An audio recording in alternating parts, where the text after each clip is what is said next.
예, 사랑의 하나님 아버지 감사합니다. 또 저희들을 7월 4일 금요일 자정기도회로 불러주시고 또 부르신 이의 계획과 그 섭리하신 가운데 거한다라는 그 기쁨을 주심에 감사합니다. 주님, 오늘 함께 나누는 말씀들 잘 기억해서 주시는 말씀대로 좀 살아갈 수 있는 믿음과 그 신뢰함들이 우리 안에 있을 수 있도록 주님 함께 주시옵소서. 참 연약한 자가 하나님 함께 이 자정 기도회를 인도합니다. 주님께서 능력 주시고 펴신팔로 함께하여 주셔서 하나님 모두가 큰 은혜를 누릴 수 있는 귀한 자정 기도회가 될 수 있도록 인도하여 주시옵소서. 하나님, 피곤한 자에게 쉼을 주시고 부족한 자에게 지혜를 주셔서 하나님께서 원하시는 바 그 선을 행할 수 있는 그런 자들이 되게 하여 주시옵소서. 감사드리며 예수님의 이름으로 기도합니다. 아멘. 예, 감사합니다. 오늘은 요한계시록 2장 8절부터 17절까지 말씀입니다. 요한계시록 2장 8절로 17절입니다.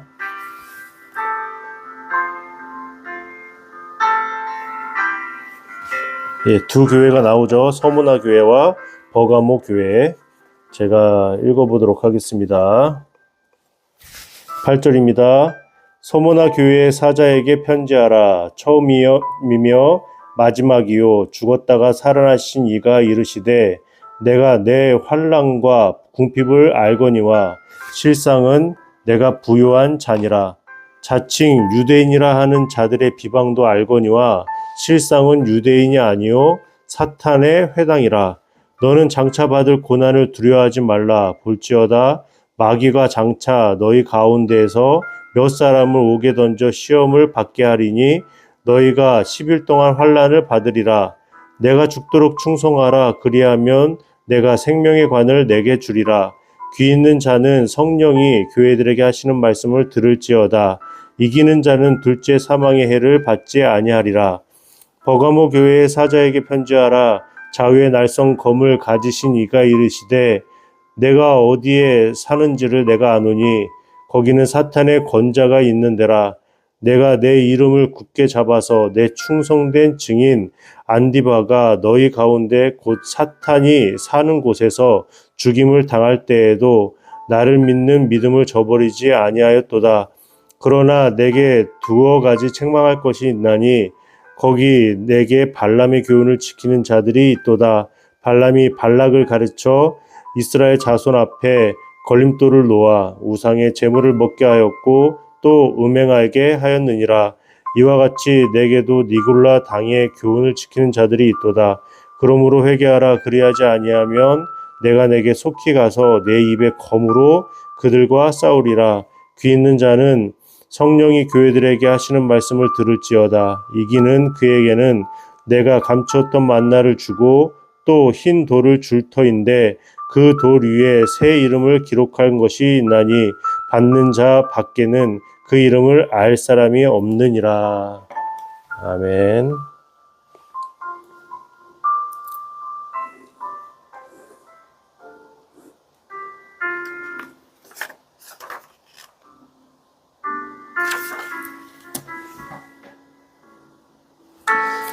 예, 감사합니다. 잘 읽으셨습니까? 두 교회가 나오죠. 서문화 교회하고 버가모 교회. 지금 어제 이 에베소 교회하고 포함해서 7교회가 이 시계 방향으로 이렇게 가까운 식으로 해서 이렇게 지금 편지를 보내는 메시지가 있음을 말씀을 드렸습니다. 그 다음 이제 가까운 거리에 있는 곳이 이제 서문화 교회였다. 에베소 위쪽으로 해서 이제 80km 정도 떨어진 곳에 있었습니다. 이 지형적인 조건 때문에 역사적으로 많은 나라가 점령하고 싶었던 그런 도시였습니다. 주전 6세기에 완전히 파괴되었다가 3세기에 재건이 되었습니다. 그래서 이곳은 이제 로마의 작은 도시처럼 만들었기 때문에 규모가 에베소보다 더 컸다고 합니다. 그래서 아시아의 꽃이다, 아시아의 왕관이다, 이렇게 불림을 받았다고 합니다. 이 300년 동안 이 폐허가 됐기 때문에 오늘 본문 속에서도 처음이며 마지막이요 죽었다가 살아나신 이가 이르시되 이렇게 말했습니다. 이것은 피폐해졌던, 폐허가 되었던 이 서문화를 가르쳐서 죽었다가 살아난 도시다, 이렇게 칭송을 한 것처럼 본문 속에서는 마지막이요 처음이며 마지막이요 죽었다가 살아나신 이가, 이런 식으로 해서 이 서문화 교회가 이 도시가 어떠한 특징을 가지고 있는지를 설명을 하고 있습니다.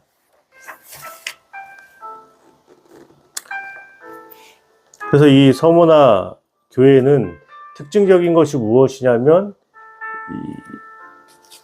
책망이라는 것이 나와 있지 않죠. 칭찬과 경고와 또 격려의 메시지가 들어가 있습니다. 그런데 중간에 이제 사탕의 회당이다, 이런 것들을 통하여서 심각한 지금 문제가 있다라는 것을 보여주고 있죠. 어떻게 이것을 해결해 나갈 수 있을 것인가. 10절부터 이제 보시면 말씀을 하세요. 장차 받을 고난을 두려워하지 말라. 우리가 솔직히 이런 상황 속에서 듣고 싶은 말은 이런 게 아니잖아요. 듣기 원하는 해결책은 지금 너희가 받고 있는 환난과 궁핍을 내가 잘 안다. 환난이 그치고 궁핍도 그치고 평안이 올 것이다, 이런 말을 듣고 싶잖아요. 그런데 그렇지 않은 거예요. 두려워하지 말라. 영적인 현실을 말해주고 있습니다. 그 어려움과 두려움을 없애주는 것이 아니라 그 두려움이 있을 것이다 라는 해결책이에요. 그 열흘 동안 환난을 당할 것이다. 그 환난에서 하지만 보호해 주실 것이다. 두려워하지 말라. 이 제한된 시간을 통하여서 그 어려움과 시험이 있는데 그것을 견디면 구원이 있다, 이것을 약속하신 것이죠. 그 약속하신 하나님이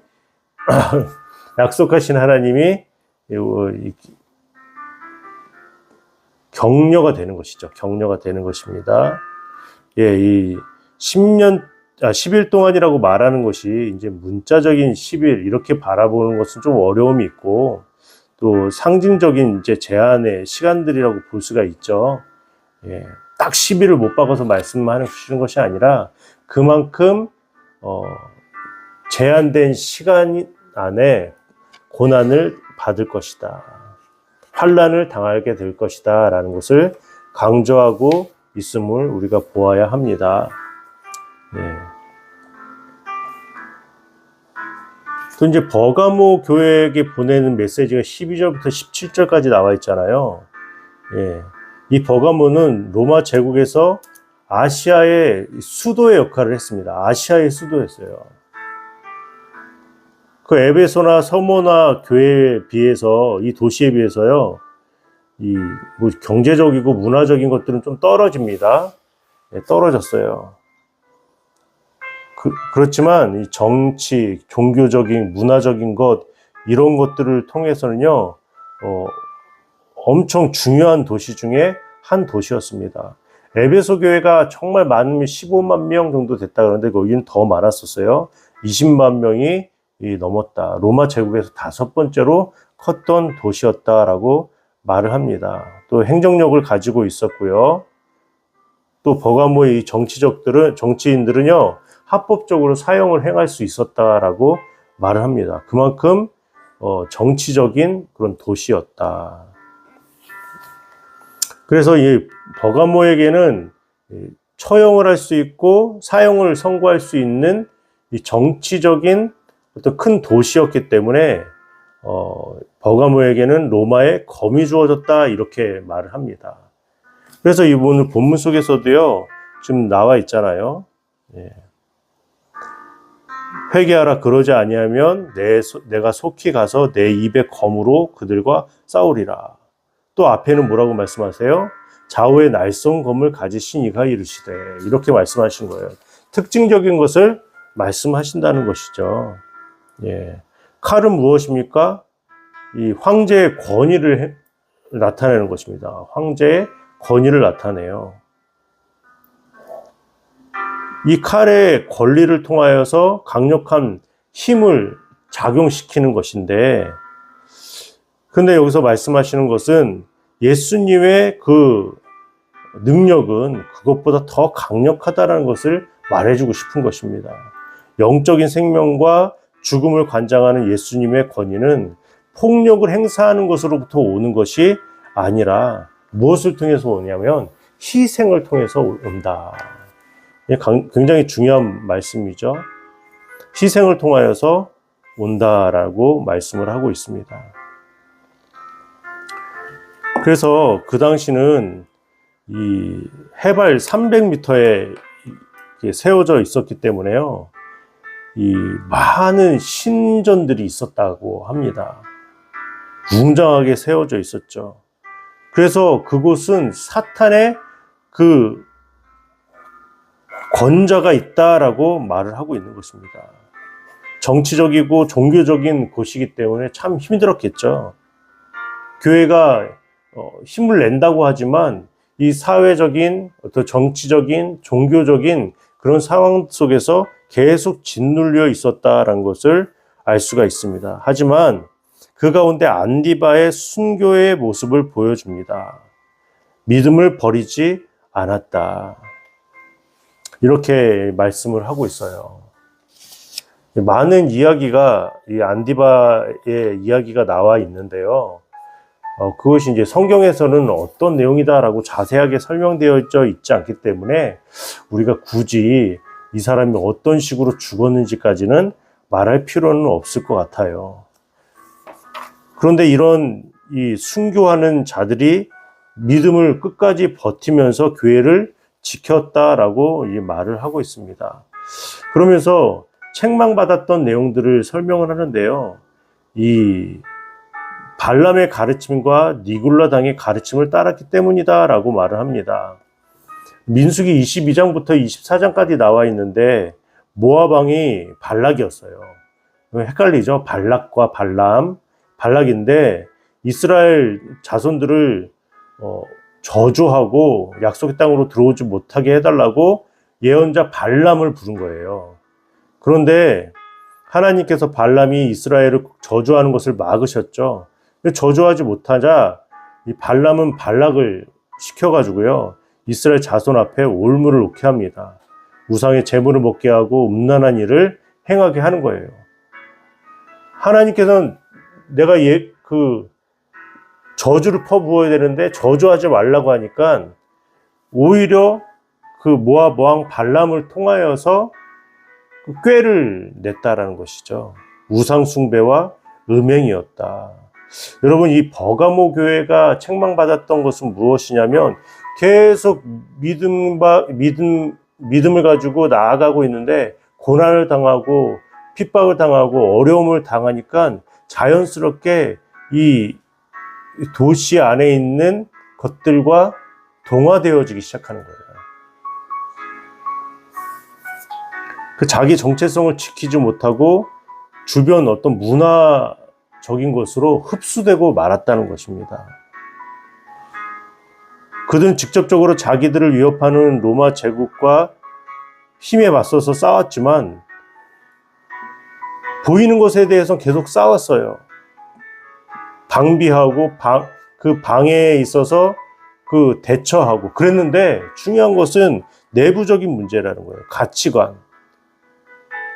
그것까지는 어떻게 막아내지 못했다는 것입니다.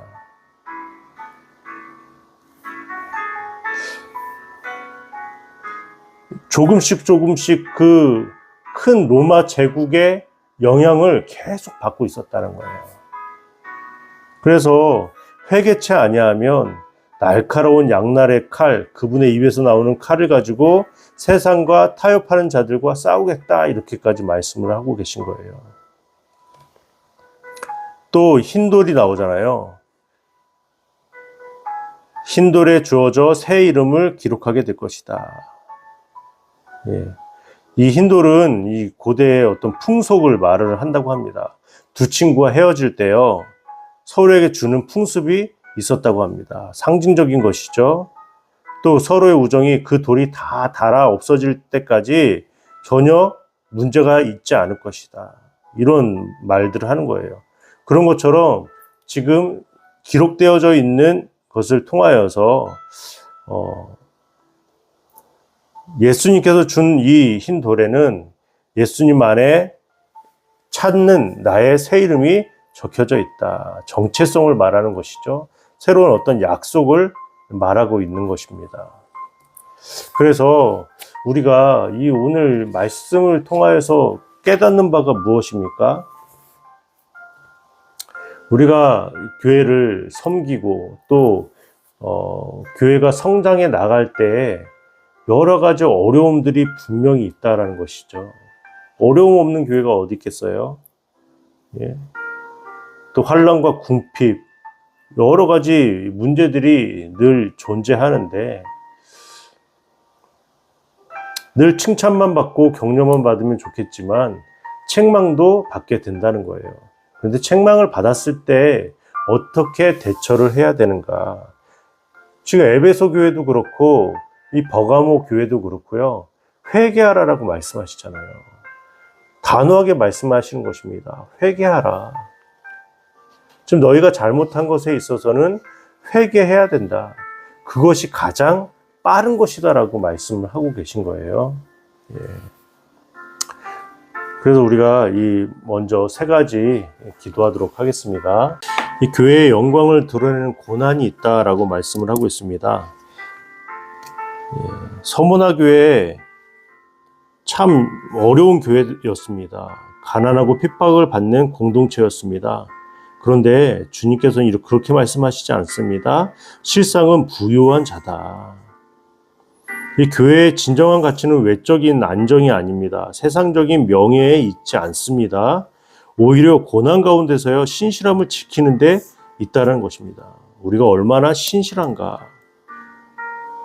예수님께서는 서문화 교회에 죽기까지 신실하라 라고 말씀하셨어요. 당시는 우상숭배가 팽배했던 지역이었습니다. 우상숭배를 거절하는 일이 곧 생명을 건 신앙 고백이었기 때문에 그 신실함을 끝까지 지키기를 원하셨던 것입니다. 그러면서 주님께서는 끝까지 믿음을 지킨 자들에게는 생명의 면류관을 약속하셨어요. 또 둘째 사망 곧 마지막 심판에서 제외될 것이다. 변하지 않고요. 그 고난 가운데 피하는 것이 아니라 고난 속에서도 믿음을 지켜야 된다는 것입니다. 그것을 위해서 기도하시고요. 두 번째는 교회의 가장 큰 위협은요, 다름 아니라 타협이에요. 타협. 두 번째 설명드렸던 버가모 교회는요, 외부의 그런 박해 속에서도 믿음을 지켰는데 내부적으로 심각한 위기에 직면했다는 거예요. 공동체 안에 발람의 교훈과 니골라당의 가르침을 따른 자들이 있었기 때문에 우상 숭배와 음행과 종교적인 혼합주의가 그들 안에 있었다는 것입니다. 가장 경계해야 될 것이 이런 것 같습니다. 교묘하게 포장되어서 세속적인 가치관을 가지고 복음이 희석되는 것입니다. 우리가 예를 들어서 설명된다면 이 성공과 번영을 앞세운 번영신학이라는 게 있어요. 또 쾌락주의와 상대적인 것이 있고요. 또 진리보다 포용을 강조하는 그런 모습, 해방신학, 여러 가지 그 당시에 이슈가 되는 것들로 좀 우리의 머리와 우리의 생각과 우리의 마음을 흔들리게 만드는 것들이 많이 있다라는 거예요. 타협 없이 진리를 지켜야 될 줄 믿습니다. 참된 교회는요, 넓은 길이 아니라 좁은 길을 걷는 공동체입니다. 진리의 길을 외면하지 말고 끝까지 지켜내야 될 줄 믿습니다. 세 번째요, 교회를 진리 위에 세우는 말씀이 있어요. 주님은 교회가 거짓 교사들을 분별하고 회개치 아니하면 그리스도께서 입의 검으로 직접 심판하신다고 했어요. 검은요, 하나님의 말씀이잖아요. 교회가 말씀 앞에서 회개하고 정결함을 유지해야 합니다. 오직 하나님의 말씀만이 죄를 드러내시고요. 회개로 이끄시는 능력이 있습니다. 우리가 그것을 믿어야 돼요. 그 말씀 앞에 엎드려져서 교회만이 진리 위에 굳건히 설 수 있다. 타협은 순간적으로 안정을 줄 수 있어요. 그렇지만요. 결국은 교회를 허무는 결과를 낳잖아요. 참된 교회는 말씀 위에 서서 끝까지 정결함을 지키고 신실함을 지키는 공동체임을 알고 진리 위에 세워지는 말씀이 있게 해달라고 이 세 가지 우선 함께 기도 드리도록 하겠습니다. 예, 그래서 개인을 위해서 좀 기도했으면 좋겠어요. 나의 연약함. 여러분 지금 뭐 다른 분들하고 같이 이거 자정기도에 참석하신 거 아니죠? 다 혼자 계시잖아요, 대부분. 그러니까 나의 연약함, 그 누구보다도 우리가 알고 있지 않습니까? 나의 연약함들. 참 쉽게 물들어가는 모습들. 또 나는 지금 이 세상에 관심이 많고 세상이 주는 그 잠시의 쾌락과 안정을 더 좋아하고 있지는 않습니까? 어쩌면 그것이 우리들의 연약함일 수 있습니다. 하나님께서 주시는 것으로 만족하지 못하는 우리들의 연약함이요. 그런 나의 연약함들을 좀 고백하고 기도했으면 좋겠어요. 그리고 가정과 또 교회, 나라, 민족, 열방을 위해서 기도해 주시고 특별히 교회를 위해서요. 우리가 섬기는 교회. 교회는요, 또 장수적이고 간판이 걸려있는 그 교회, 무슨 교회, 이것이 중요한 교회가 아니라요. 그 공동체잖아요, 공동체. 모임이고요. 예수 그리스도를 구주로 고백하는 사람들의 어떤 모임이 교회라면 그 교회들이 힘있게 진리 위에, 말씀 위에 바로 좀 세워져 나갈 수 있도록 위해서 기도하셨으면 좋겠어요. 그 섬기고 있는 교회를 위해서요. 또 섬기는 어떤 구역과 또 목장, 셀을 위해서요. 담당하시는 분들을 위해서도 기도해 주시면 더 좋겠고요. 예, 마무리하면서 우리 세 가지 기도하도록 하겠습니다. 하나님 아버지 감사합니다. 우리 오늘 서머나 교회와 버가모 교회에 대해서 살펴보았습니다. 하나님, 또 각자 이 도시와 그 삶의 영역에서 받는 여러 가지 시험과 어려움이 있습니다. 똑같은 것처럼 느껴지지만 그렇지 않고 그 각 도시가 다른 것처럼 우리의 삶의 영역도 다 다양하여서 거기서 받는 그 유혹과 또 핍박과 또 어려움과 또 우리를 미혹해 하는 것들이 상당히 많이 있다라는 것입니다. 주님, 그것들을 우리 스스로는 이겨낼 수가 없습니다. 하나님, 믿음이 좋다가도 순간적으로 그 유혹에 빠져서 세상이 아버지시여 우리들에게 주려고 하는 그 강한 파도에 이기지 못하여서 휩쓸려 버릴 때도 너무나 많다라는 것입니다. 주님, 그럴 때 우리는 힘이 없사오니 주의 성령께서 우리를 이끌어 주셔서 말씀을 붙잡고 이겨낼 수 있도록 주여 인도하여 주시옵소서. 하나님, 우리가 유일하게 공격할 수 있는 무기가 무엇입니까? 아버지시여, 말씀밖에 없는 줄 믿습니다. 하나님, 말씀을 붙잡고 진리 가운데 바로 설 수 있는 저희들이 되게 하여 주시옵소서. 또 그런 하루가 되게 하여 주시고 또 삶의 많은 부분들 속에서 주님께서 좀 통치하시는 그 영역들이 좀 늘어날 수 있도록 믿고 신뢰하고 신실하게 오늘 하루를 잘 살아가는 우리 모두가 되어질 수 있도록 주님 인도하여 주시옵소서. 힘있게 주님의 뒤를 따르는 우리 모두가 되게 하여 주시옵소서. 감사드리며 예수님의 이름으로 기도드립니다. 아멘. 오늘 하루도 믿음으로 승리하시길 축복합니다. 사랑합니다.